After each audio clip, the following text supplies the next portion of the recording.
In a single moment, your life can change. Moments with Marianne is a transformative hour that covers an endless array of topics with the best of the best. Marianne's guests are leaders in their field, ranging from inspirational authors, top industry leaders, business and spiritual entrepreneurs. Each guest is gifted and a true visionary, a recognized leader in their own work. They teach others to develop, refocus, and grow. Marianne will bring the best guest and sometimes a special surprise. Don't miss this. And remember, make every moment count.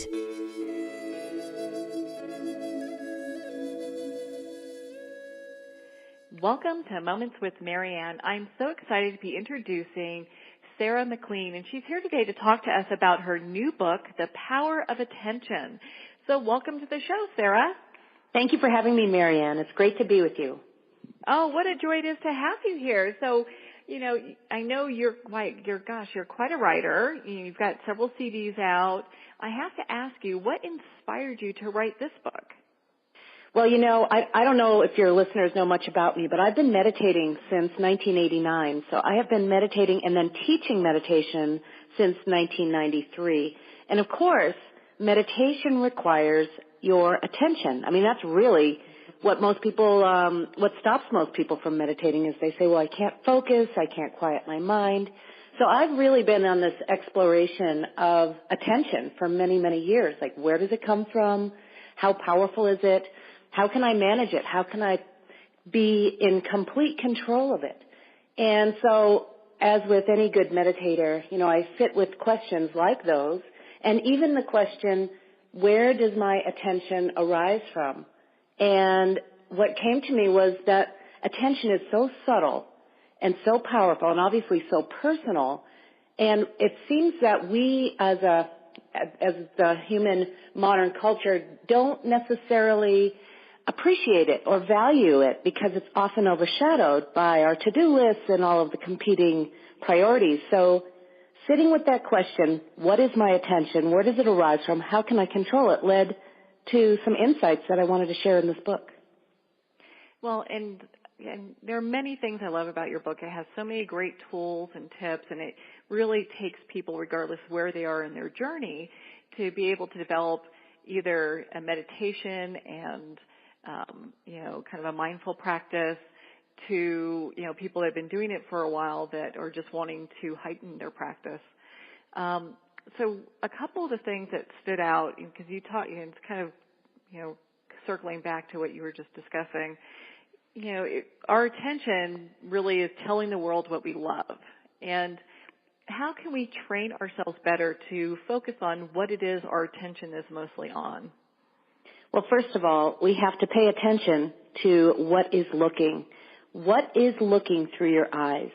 We have to start becoming more intimate with how we pay attention, what captures our attention, what we want to put our attention on, and really our habits of mind which can hijack our ability to pay attention. So that's the first place to start, is becoming aware of one's attention. And then, it is a deliberate practice, I must say. I think because of the lack of value that we have for our own currency of attention, we haven't been really noticing. I mean, how often have you, been let's say you go on vacation and all you think about is what happens when you go home.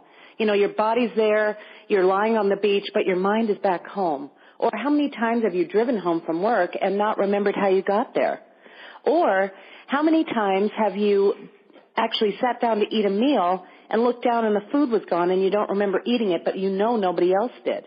I mean, these are examples of not being present, not being, as you use the word, mindful. Now, mindfulness is really a popular topic these days, and it really refers to a way of living, to be fully engaged with what you're doing while you're doing it without judgment or evaluation, and really yoking your attention to the present moment.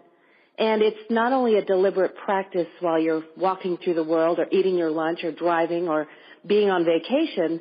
It's a practice that you can cultivate in mindfulness meditation practices, which consist of sitting down for a particular period of time and paying attention either to your body and the sensations that are present, or the movement of your breath. And this helps to train your attention to anchor to right here, right now, where your life is actually taking place. Now, in your book, you say that paying attention is a limited resource. Why is that? Well, you only have so much attention. It's like a currency. You only have so much money. You only have so much attention. You have attention is, though it's sourced from the infinite, it's sourced from consciousness or awareness. Its currency, your ability to use it, is limited. It's finite. You only have so much time during the day.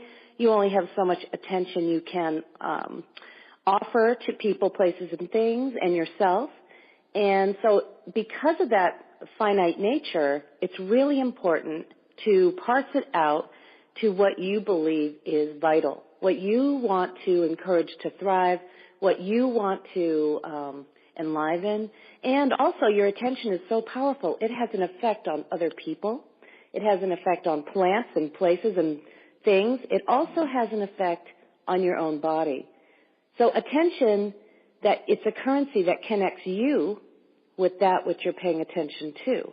And just look at our current culture and what kind of captures your attention. Sometimes it's those shiny objects, whether it's a new outfit or a new pop star or, even, a new crazy newscast, or any of that stuff. And does that really warrant your attention, or is it just the shiny object that you tend to focus on? So we need to start becoming in charge of what we want to pay attention to. And when someone or something or a message is trying to grab your attention, you can say, thank you for sharing, and I am going to focus on what I'm focusing on. And this, too, is, I have to say, a tendency for those of us who multitask is we think we can do 2 things at once or 3 things at once. And the truth is, whatever you're doing and doing something else with is suffering. There's a suffering that's going on there in terms of the quality of your attention that you're giving to it. I would agree with you on that. I think science has actually proven that multitasking is actually task switching because people are unable to complete one thing effectively. And exactly. So to hop around, they're really, it doesn't do anyone a service. So I know, in focusing our attention on, being more in a mindfulness state with our attention, that's something that we need to train for. Does it take a long period of time for someone to really focus better? Well, there are varying levels of that. I think initially once you start paying attention to how you use your attention, that immediately gives you some benefit, and you can start becoming in charge of that. I think there are nuances such as, the quality of your attention and noticing what it is that can interrupt you. And a lot of times it's sort of old habits of mind, maybe some negative or limiting self-belief that you have, or rehashing something from the past, or some of us spend a lot of time with our attention in the future waiting for everything to get better versus savoring what's going on now. So I think it's like self-realization, truly. You become self-aware and self-realized to this relationship to your attention. And, who is it that's paying attention? This is what the question that meditators and mystics would ask themselves is, who is looking through my eyes? Who is it that's paying attention? Who is it right now that's listening? Or, in my case, that's speaking? And, what we recognize is there's this field of consciousness. There's this source that some people would call spirit or God or awareness or your pure essence. And there's this source that exists within every single thing that's alive, every single thing that exists. And our expression of it, whether it's our body, our thoughts, our actions, also includes our attention.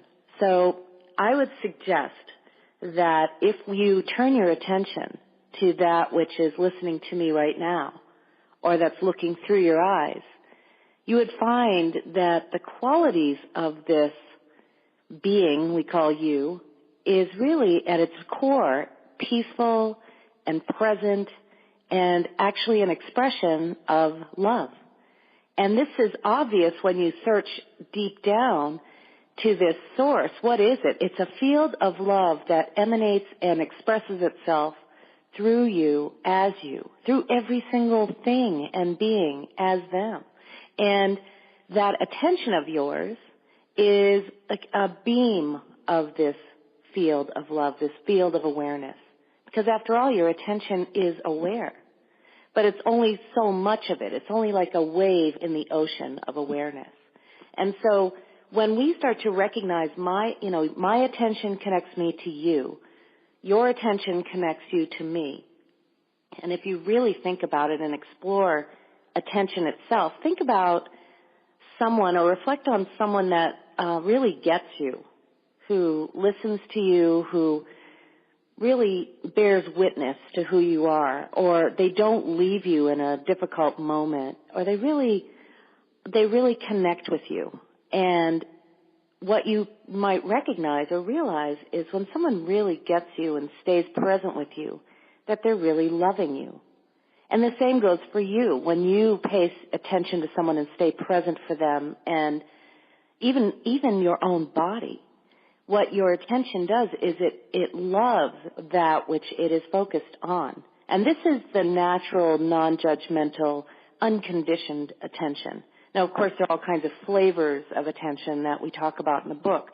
But in general, your unadulterated attention is a beam of love. And truly, in the practice of meditation, we talk about the 3 ingredients for meditation. The first one being your willingness to do it, like your willingness to pay attention. The second is your non-judgmental attention. And the third ingredient for any meditation or mindfulness practice is a focus, that you focus on whether it's something you feel, like your breath or your body, whether it's something you hear or a sound you make, like a mantra, or listening to natural sounds like the ocean or the wind in the trees. Or it could be something you feel, like, or something you hear, feel, or see, like a candle flame or the stars in the sky. So meditation requires your willingness to do it, your gentle attention, and a focus for your attention. And what happens in meditation is you, the subject, focus on that which is the object with your gentle attention. And this is the practice of meditation. And whenever you notice you lost track and your mind drifted off to another place or time or idea, you bring your attention back to this focus. And what ultimately happens is there's this moment in time where you and that which you're paying attention to, the separation disappears. Now, you can't make this happen on your own. It is a spontaneous, effortless effect, but you and that which you're paying attention to merge, and that's called a fusion of that and what you're paying attention to. Now, this doesn't just happen in meditation, and you probably have this experience where you're looking at a beautiful sunset or gazing into, a child's eyes or your lover's eyes, or even being in the most beautiful sound experience, like being in live music, and all of a sudden, you and that which you're paying attention to just become this one thing. Sometimes people describe it as a ballerina who, they say the dancer and the dance become one. It's a similar experience. Well, you really know your stuff, and you're so good at this, and I'm so grateful that we have you on the show. I mean, you've answered like 5 of my questions I had for you. They were my questions, that's why. I mean, in terms of these are the questions I live with, Oh, and I think a lot of people are asking these kind of things.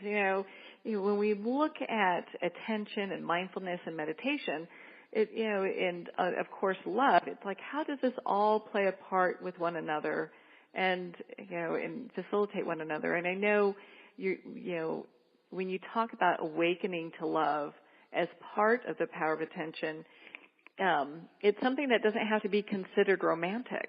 And I think sometimes people might get that a little confused, Well, Eskimos have how many words for snow? 20-something. And Americans have one word for love. Now, we use the word love to refer to all kinds of things, but, in Greek cultures or Sanskrit, there are lots more words for love and the varying expressions of it, whether it's brotherly love or familial love or love of a friend or, romantic love or love of God. They're all different words. And, so for us, we often have trivialized the word love. We think of it purely as a sentiment rather than an experience. And I think that, when you look very deeply at any one thing, you're going to find, its source. And what happens is the deeper you go, the more subtle you look in creation, you find that the subtlety is the most power. For instance, in your own body, if, let's say, God forbid, you broke a bone, that there's a certain experience that you're going to have with a broken bone, but it's generally your ability is to heal. But let's say somebody messed with your DNA or your chromosomes. Now, those are at a very subtle level, but yet their effect of that interference is huge. And the same goes for being in the world. You walk along the path and you step on a stick and you hear the sound of it cracking, and that's a release of energy. But if you were a physicist and you took an atom or a nucleus of an atom of that piece of wood and you split it, you would find that you have atomic energy or nuclear energy, and it's so much more powerful. And so I think what we need to start recognizing is the more subtle we go and the more ability we have to control the more subtle aspects of ourselves, whether it's our thoughts, our emotions. Those are subtle. Subtle means you can't touch them, you can't see them, you can't smell them, you can't taste them, and you can't hear them, but you can feel the effects of them. And one of those subtle aspects of you is your attention and your emotions and what is living through you, that energy field that's moving through you, the difference between being alive and dead.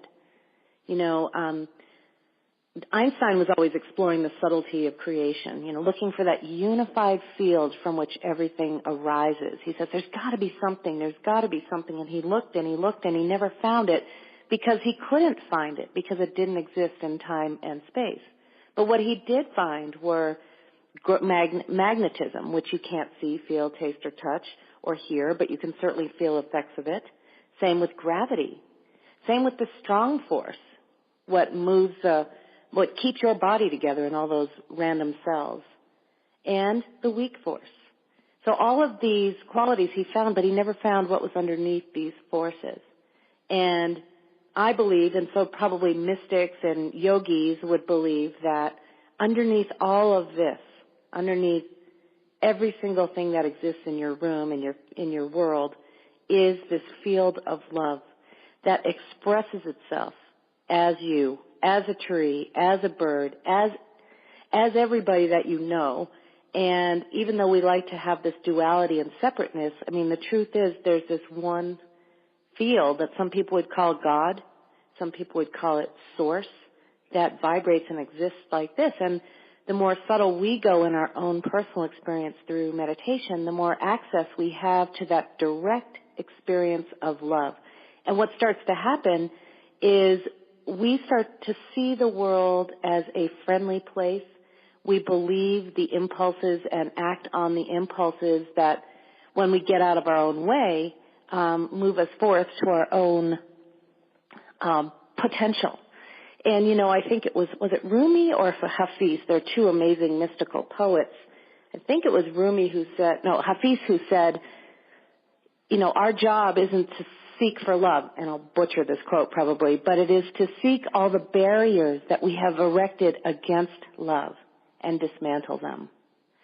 So what does that look like? What barriers do you have to being fully present? What barriers do you have to experiencing the beauty and wonder of this creation? What barriers do you have, that have you erected that won't allow you to be receptive of the love that's constantly supporting you and the efforts of other people that are constantly supporting your ability to live on this planet? And so I think it's just a refinement. It's just a refinement of awareness. Yeah. And I think a lot of times when we talk about barriers against love, I mean, it's easy for people to say, gosh, you know, I love my family, I love my dog, I love my neighbor. But when it comes to self-love, I'm not too sure about that, you know. So what are some ways that we can cultivate a greater level of self-love? Well, for me, of course, because I spend a lot of time in meditation, you know that commandment, love thy neighbor as thyself. And, thinking about it, it's what it seems to say, and I remember it was sort of macrame on my grandmother's. Was it macrame or something stitched on a little wall hanging at my grandmother's house? And it was golden rule, right? Mm-hmm. And I had to look at it. What does that mean? Love thy neighbor as thyself. I thought it meant being nice, no matter what, going out of your way to help people, and I'm sure that is what it means. But as thyself, how do you love yourself? Again, once we start to turn our attention toward those experiences, we start to light them up. Your attention lights things up. It's like a flashlight. So how do you love yourself? How do you consider yourself? Do you blow yourself off by not saying yes when you mean yes and not saying no when you mean no? Do you dismiss your own inner knowing? Do you treat yourself horribly physically? Do you have self-limiting beliefs or have some pretty bad affirmations that you say to yourself, like I can't do it, or I'm too fat, or nobody loves me, or everybody's better than I am, or I don't have what it takes? All of those self-defeating habits that we have, we would never, ever treat someone else that way, or at least most of us wouldn't. And so loving thy neighbor as thyself, we have to start with thyself. And so it really is a 360. I know some people are, in the corporate world and they have what's called 360s, where you get input from people you work with, the people you manage, the people who manage you, and, getting that full spectrum of impression. And you almost need that with this. You need to look at, how do I treat myself when I walk into a room of other people? How do I treat myself when I'm engaged in a project? How do I treat myself when I'm, exercising or taking a shower or even looking in the mirror? And then starting with treating yourself as you would a good friend. Listen to yourself, say nice things to yourself, encourage yourself, wishing the best for yourself instead of putting yourself last on the list. And this is just a bad habit. But once you light it up with your awareness and start to recognize these places, just say, I would never treat my good friend like this, so I'm certainly not going to treat myself like this. And, I think for those of you who have kids, it's the same way. I would never treat my child like this, nor would I want anyone else to. So how could I do this to myself?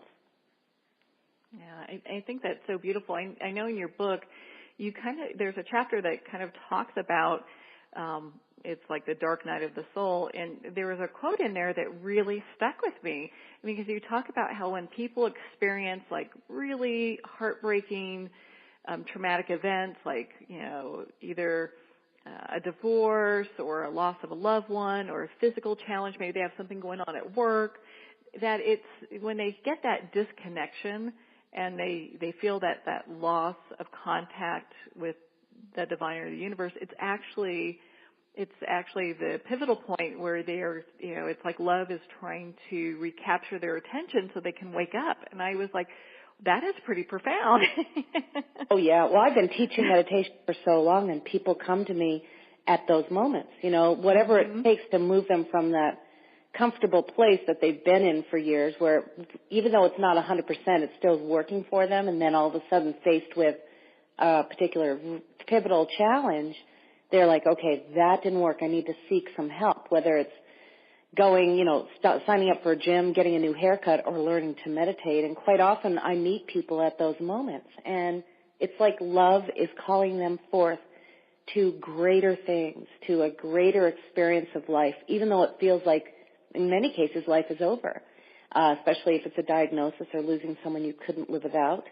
And yet it's almost like love is calling you to a greater expression of yourself. And, I love this quote from one of my teachers. She said, if this was your path to God, would you take it? Whether it's your diagnosis with cancer, your kids never speaking to you again, or getting fired from your job. If this were your path to God, would you take it? And inevitably, I'd have to say most people would say yes. Oh, yeah. Without a doubt, and regardless what that path may lead to, it's like, of course. Now, I think I have time for one more question here. Now, in your book, you also talk about, people all the time say, follow your dreams, follow that. And it's like, well, can we even dream that big? Because a lot of times what shows up is much bigger and much more grand than what we could have even imagined. And you talk about living, from a place of curiosity. And I would like for you to kind of expand on that a little bit. Well, we all have impulses. I was listening to a radio show the other day, and, somebody was saying, well, we all have big dreams when we're kids. And I turned to my husband and I said, I really didn't have big dreams as a kid, but I know some people do. But what I think is important is to follow what calls you, whether you love to be in nature or whether you love to be hanging out with people and helping them, or whether you are compelled to read or do some artwork and make something beautiful, or dance or sing or move or play music. There's so many affinities that each one of us have. And I think that love is living through you as you, and it also attracts you to certain things that are for you, even if it's a crummy relationship that's going to wake you up to your own inner beauty. So to really tune into your interior yums and yucks and keep moving forward with what compels you or makes you curious. And that happened for me. It's like if you can stay very present to this moment right here, right now, and notice what really calls you forth, not what's hijacking your attention, but what really calls you forth. Start to follow that as the path, and it will not be linear.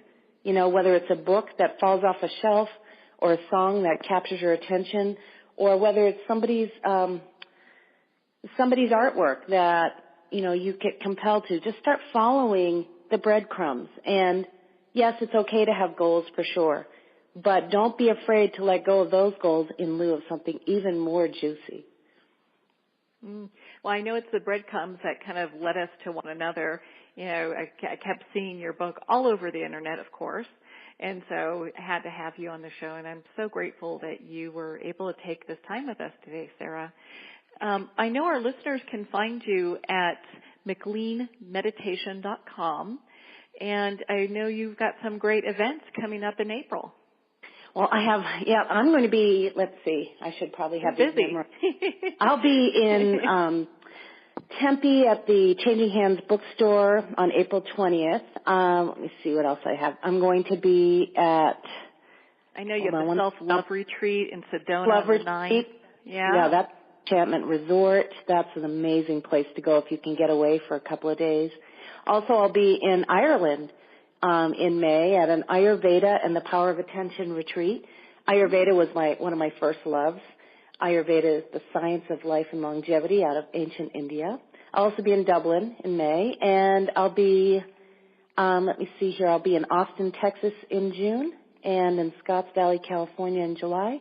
And I have to mention this, I'll be in Boone, North Carolina in September at the Art of Living Retreat Center. So my website is McLean Meditation, McLean meditation.com, and there are a lot of free meditations on there you can check out. Oh, yeah, you have a lot of great resources, and of course, go pick up the book, The Power of Attention. Well, thank you for taking the time to be with us here today, Sarah.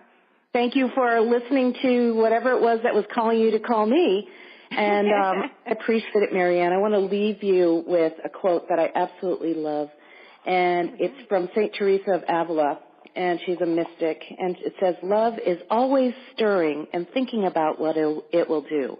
It cannot contain itself." So think about that. It's always stirring through you, around you, through others, and it was always wanting to call you forth to your great life. Oh, that is so beautiful. Thank you for sharing that with us. Oh, my goodness. That's a great way to end a note, We're going to pause here for a quick break, and we'll be right back after these messages.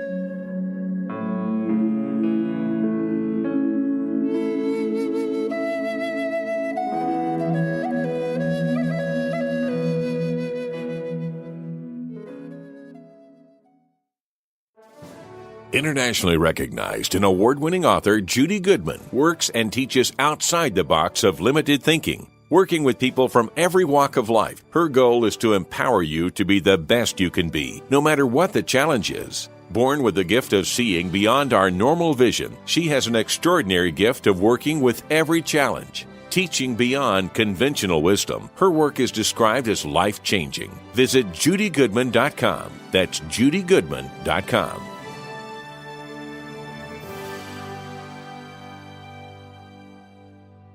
There comes a moment when you realize you're somewhere special, when you discover that each beautiful creature that you see has been rescued from a life of absolute horror and brought to this incredibly free place. Here's where their lives were forever changed and where yours will as well. Discover over 500 tigers, bears, and lions at the brand new visitor center at the Wild Animal Sanctuary just outside Denver. For more information, visit wildanimalsanctuary.org. Discover true freedom at the Wild Animal Sanctuary.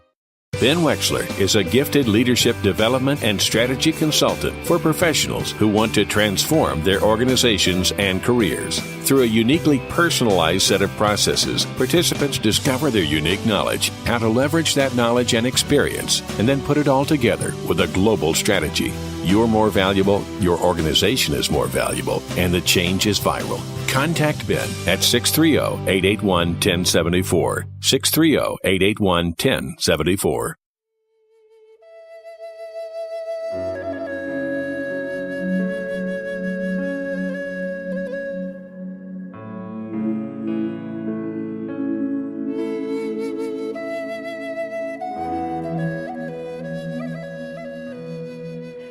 Welcome to Moments with Marianne. Our next guest is John Patrick Hatcher, and he's here today to talk to us about his new book, 101 Ways to Conquer Teen Anxiety. So welcome to the show, John. Thank you. I am happy to be here. I'm non-anxious to be here. Well, that's great because sometimes I am anxious. So I'm glad we're going to be having this discussion on teen anxiety because I'm sure as a kid I was like off the charts as far as that's concerned. Well, I have a book for you. I'm at the right place at the right time. Well, I have to ask you, so what inspired you to write this book? More than anything, it was my own anxiety. From a kid not knowing what was wrong with me and having a mom who, was a little league pitcher and I would be panting and hyperventilating. And she, thinking it was asthma. I was having panic attacks at the time and it took a while to diagnose it, and I spent a lot of time, much of my life, trying to manage the manifestations and symptoms, thoughts, and behaviors of my anxiety. And, it wasn't until I was an adult that I really got a handle on it. And I had a lot of adversity going on at the time as well. So not only did I have the innate anxiety, but I had a lot of life issues that spurred great anxiety for me. And so it was really, I had to get a handle on it or, it was going to tank me.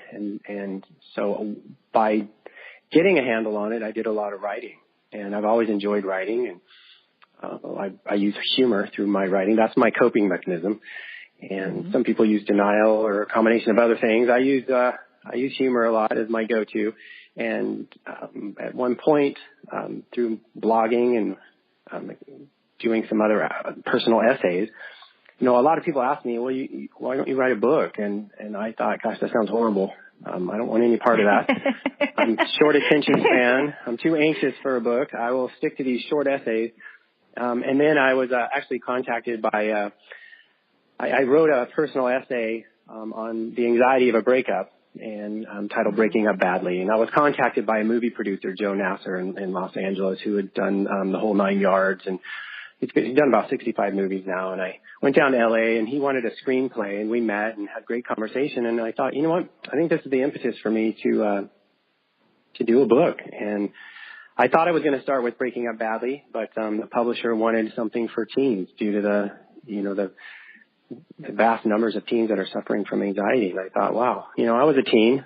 I remember this very well. And my partner with Dr. Tom McDonough, who's a phenomenal anxiety doctor, and And it just came to fruition very easily. You know, we put pen to paper and we came up with this book.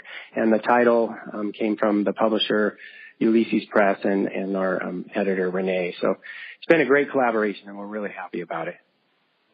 I think it's a very well-written book, and I could see your humor in it easily. I mean, it made it a fun read, and I think for people talking about it, because when we talk about anxiety, I mean, sometimes, I mean, that doesn't sound like fun, you know? I get anxious just thinking about it. So having a book that has that humor part, that makes a huge difference. You know, I had to take a step back to get to the humor part. I have to admit, you know, it wasn't always funny in the beginning. It was torturous. You know, I was having these panic attacks. I thought I was suffocating. I was convinced I had polio. I was convinced I had a brain tumor at at every headache. I mean, I was a mess. I'm not going to lie. It was very anxious and it was hard to be around me. But then I noticed, you know, I had an epiphany moment when I was locking and relocking my door because, you know, part of anxiety is some of these other symptoms of OCD. And I think I must have locked my front door 43 times in front of my girlfriend at the time, and she was looking at me like, what the heck is wrong with you? And I thought, you know, I was just making sure, you know, you can't be too safe. And I wouldn't park my car between other cars, and I would, you know, got to the point where I'd have to drop her at the front of a restaurant and go park in the back of the lot. I mean, I just started to laugh at these things. I mean, she wasn't laughing, and most other people were laughing, but I was laughing, and I thought, you know, there's got to be an audience that can relate to this sort of behavior. And sure enough, there is. So there are a lot of these behaviors that if you take a different look and a different perspective, and that's the key, is your perspective and your attitude, you can source the humor in most things, and even if they're painful. And I have to add one more thing I would like to add is, you know, the book had a lot more of the lighthearted humor in it, but, you know, I do have an editor, and so I had to temper a lot as well. But what we made up for that with the illustrations. So Peter Brown, he's on the East Coast in New Jersey. He was our illustrator, and he did a great job at encapsulating some of the humor as well. Yeah, well, you guys did a great job pulling that all together. And you know, and so, you know, like being, because I was a teen with anxiety too, and, you know, my folks, they were just kind of like, well, go outside and play, you know, or go do something. Sure. You know, because they didn't have time for that. I mean, there was like the 80s. Who talks about anxiety, you know? It was not even happening. So with today and with today's teens too, there's so much that they're being bombarded by. You know, what are some of the key things that you see as causing anxiety for them?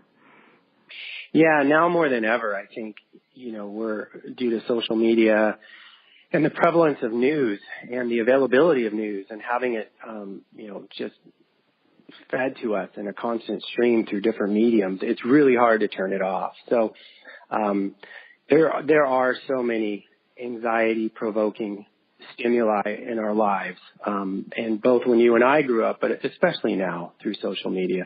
And, you know, some of these things are the typical things that we also had, and that's, you know, relationships and school and work and the family dynamic.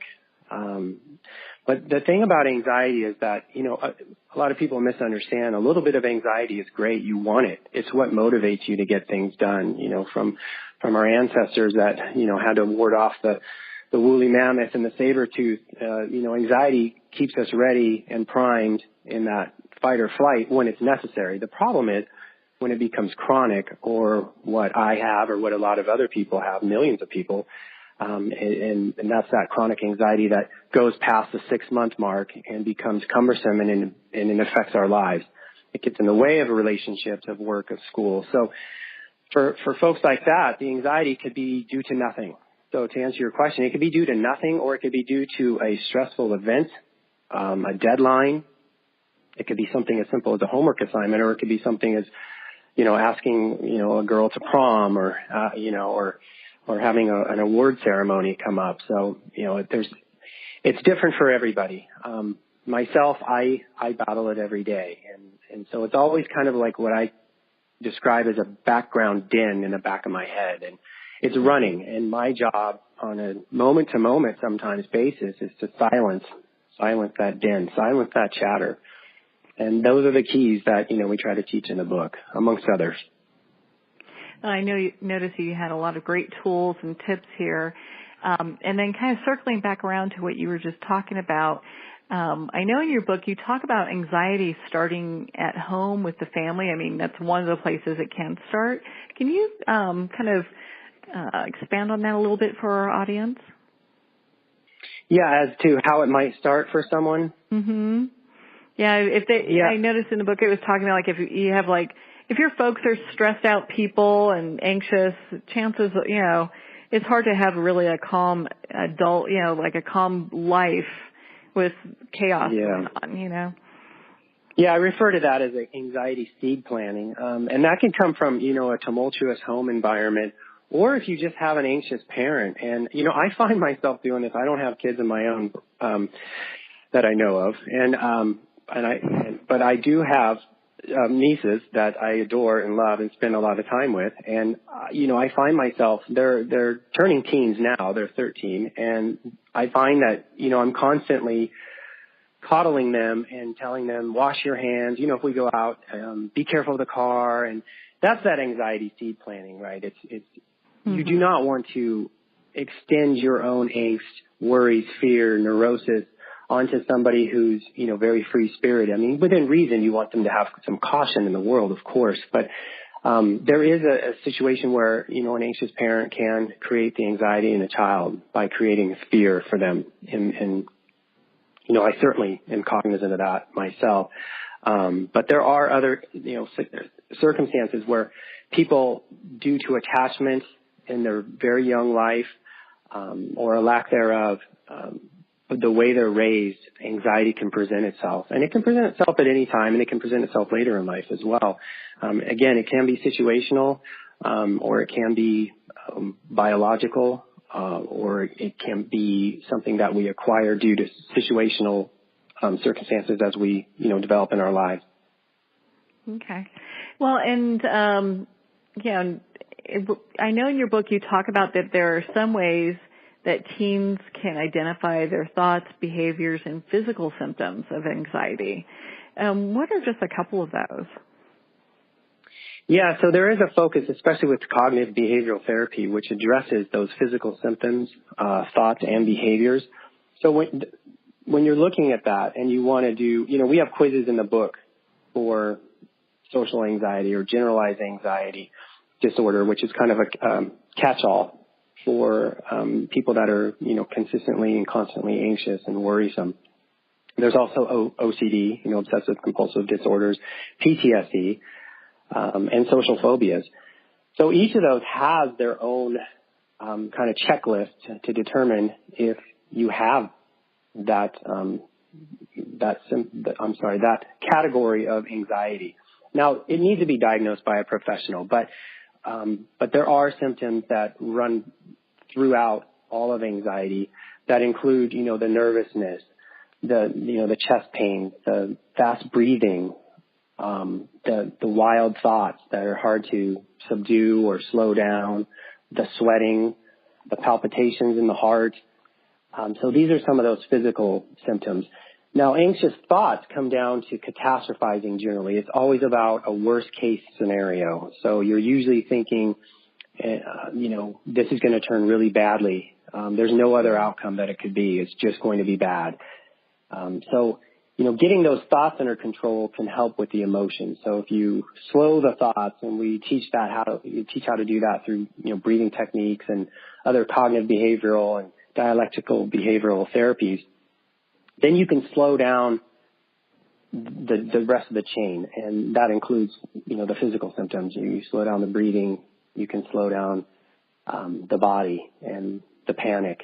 And so some of the other symptoms around the behaviors would be a lot of people might, and I do this, is I just mutilate my fingers. I chew and gnaw at them like they're snacks. And it's ridiculous because, I have some OCD about infection and germs, yet I'm creating these vectors and these pathways for, unknown bacteria to get into my system. So, you have a lower immunity when you're always stressed. So, getting sick a lot was often part of my, schema. And then some of the other behaviors could be, twitching and being very fidgety, loss of appetite, and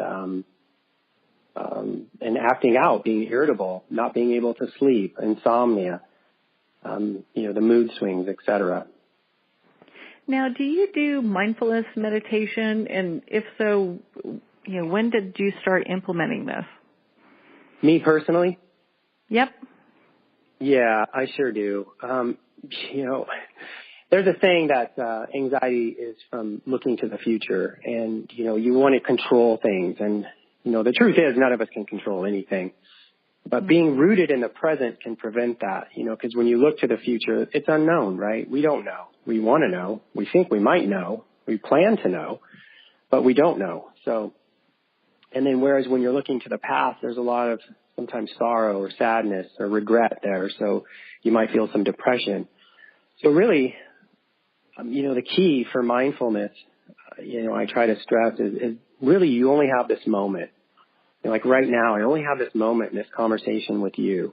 I don't know what's going to happen in the next moment. I could say something, completely stupid. Or, the line could get... Or I could. There could be an earthquake. Who knows? So I do it as best I can, in that moment. And when you do that, the breathing is the key. And sometimes I have to stop and I just literally focus on my breath. And that is the only way to bring myself back, because anxiety wants your attention. That's what anxiety does. I call anxiety an attention whore, because it's always out there driving for you to stare and focus at it. And, I want to use an example that a couple days ago, my mom got a diagnosis that was very dire. And, I have not had an anxiety attack or been out of a mindfulness state so much in my life that I recall as I was recently over the last couple of days. And it really tested me. And, I had to remind myself that, gosh, I teach these things. I write about this. I felt like a cardiologist that was smoking cigarettes. I had to figure out, okay, let's get back to the basics. Let's breathe. And I just stopped and I just focused on my breath. And immediately, just doing some 4x4 breathing, I was able to just calm myself down, figure out next plan of action, next step and the next moment, and, make a call and go from there. But really, it's being in the moment, and that's where the mindfulness techniques come in. And, I have to say that I had my own bout with cancer, and when I was diagnosed, it did not impact me nearly as much as when I see somebody I love being in a situation where, they're going to suffer. So I just got mad, but then I focused and got through it. So, but, when you see someone you love or care about, or a parent who has a child with anxiety, you want to fix them. And so you say those things like, calm down, or it's going to be okay. And,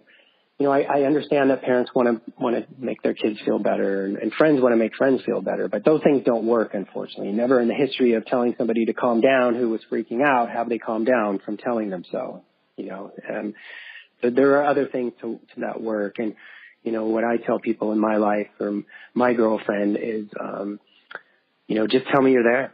Just tell me you care. Just be there. Be present. And let me have my freakouts when they happen, and I'll be back. So I hope that helps. And, definitely. And, I'm sorry to hear about your mom, and I hope everything works out okay. And thank you. Yeah, praying for the best. Oh, yeah, of course. And I think a lot of times when people say things like that, like it's going to be okay or don't freak out, it's because they don't know what to say. And I was real impressed because your book has some really good, like, don't say these things to someone who has anxiety because, it's obviously it's not going to make it better. And then, here are some suggestions of other things that could be replaced with. So it was it just gives them something to work with. Yeah, it's really important. And I grew up with that, hearing those things. And it was probably the most annoying thing about having anxiety or depression, is that people do want to help. And, you can appreciate that. But, my brother would always say, dude, it's just a thought. It was his famous go-to phrase. And it was like, they do MRIs of the brain, and the anxious brain and the normal brain do not even look alike. So it is not just a thought, and it is a physiological condition, and it's just as real as diabetes or asthma or anything else, or cancer. And, it's just the same as telling an asthmatic, just breathe, or to telling a blind person, just try to see harder. I mean, so what the anxious person wants you to do is have some empathy and to try to have some understanding. And, that's really the best you can do. You're not going to fix them. It takes skills and it takes some practice. And really kind of getting to the root of what's causing the anxiety. So, I mean, it's like once you shine a light on the monster in the closet, sometimes it's not that scary. Yeah, 97% statistically, it is not that scary. So, yeah, Robert Leahy did a study about that and determined that 85% of what subjects worried about never occurred. And interestingly, there's that 15% remaining of those things that did materialize for people. 79% of the folks that had something happen discovered that they could handle it much better than they anticipated. So in other words, essentially 97% of what we worry and stress over is pointless and doesn't even come to fruition.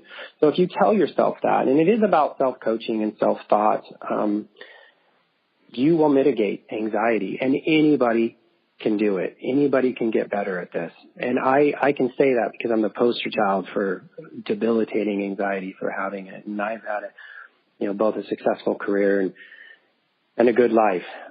But there are times where life happens when we're making other plans, right? So you're going to have curveballs. Life is never consistent. It's only consistent in being inconsistent. And there are moments that are horrible, and there are moments that are awesome, and there are dull moments in between.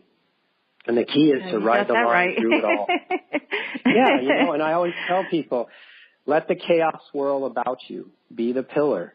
Be still. And, I can always get better at it myself, but, I've come a long way in mine, and I know that if I can do what I've done with it, anybody can get better at this. And I want to help people, and that was a big impetus to this book.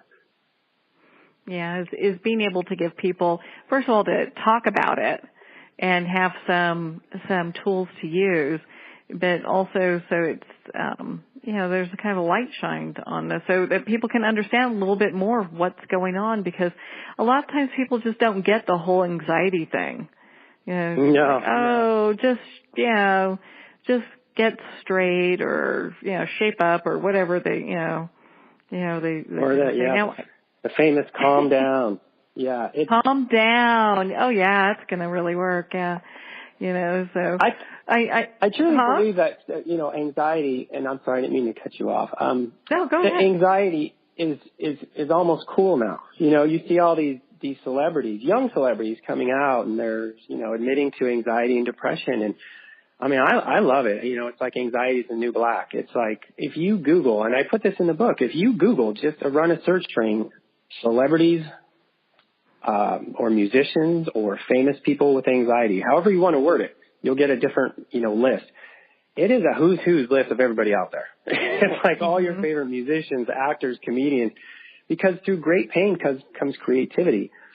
Creativity is a double-edged sword. It usually means that there's hurt on the back end. So when you look at some of the comedians and actors and musicians and writers, it takes some pain. But life is not complete without pain. We need it. It is, for a lot of people, for myself included, pain, stress, and are required to find meaning in your life. And a lot of times we have to get pushed out of our comfort zone to be doing what we're meant to do on this planet. And everybody's got a calling, but sometimes we have to be pushed way outside of our comfort zone to find that. And for that, I am grateful personally. And I always tell people, I hope you get perspective without having to suffer too much, right? We always try to teach perspective to people when we go through something, whether it be cancer, the loss of a loved one, or loss of a job, anything. Try to counsel our children or our friends, like, let this be a lesson to you. But unfortunately, for most of us, we have to learn our lessons ourselves.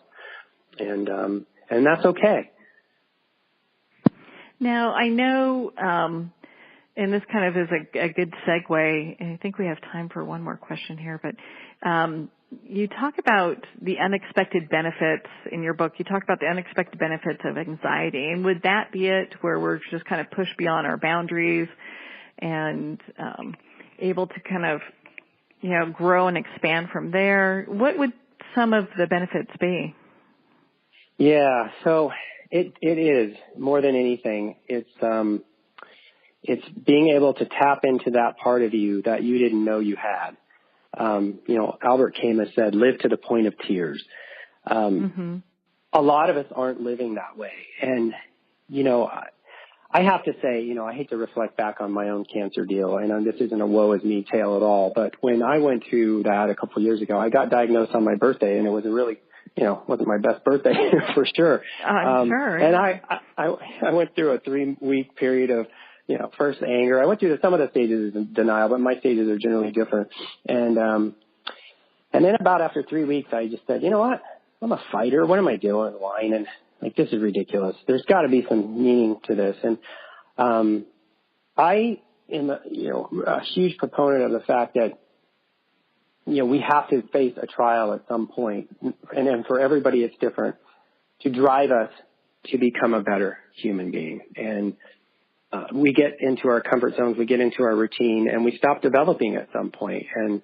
And I think you need some sort of shove into the unknown to prompt that kind of growth.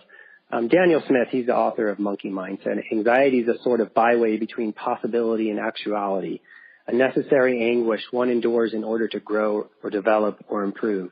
And, I didn't understand a lot of this stuff. It was just hearsay to me until I faced it myself. And I got to tell you, it was the best thing that ever happened to me, going through what I went through. And I was very sick and very uncomfortable.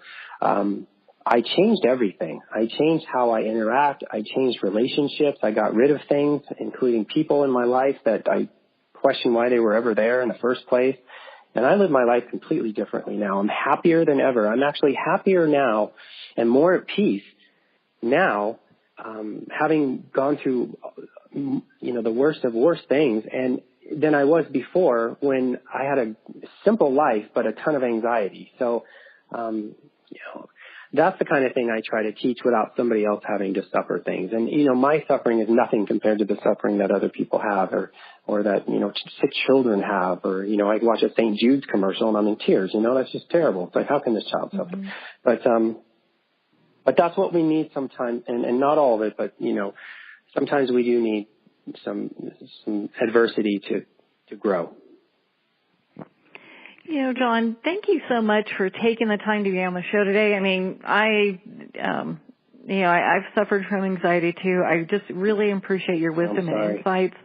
And gosh, what a great book, Thank you. Thank you. It's an absolute pleasure to be here. It's a serious topic. It affects so many people. And so, hopefully somebody will resonate with somebody. And I'm going to keep on doing what I'm doing and trying to reach out to people that could benefit from it. And I'm now working on an adult book and a breakup and a divorce book that, would definitely help those who have anxiety and those who don't. So, just none of this would have come to fruition had I not had my own adversities. But thank you very much. Thank you. I'd like to thank everyone for taking the time to tune in today. You've been listening to Moments with Marianne. If you'd like to learn more about the show, you can visit momentswithmarianne.com. And remember, make every moment count. Join us next time for Moments with Marianne, when host Marianne Pestana brings another inspirational gifted leader to help us grow. Tune in every second Sunday at 8 p.m. Eastern Time for Moments with Marianne, when the Dream Vision 7 radio network is at 1510 a.m. Boston. Or catch Moments with Marianne every Thursday and Friday at 5 p.m. and 5 a.m. Eastern Time by going to dreamvision7radio.com. To learn how Marianne started her business from the ground up, visit mariannepestana.com. Don't miss this, and remember, make every moment count.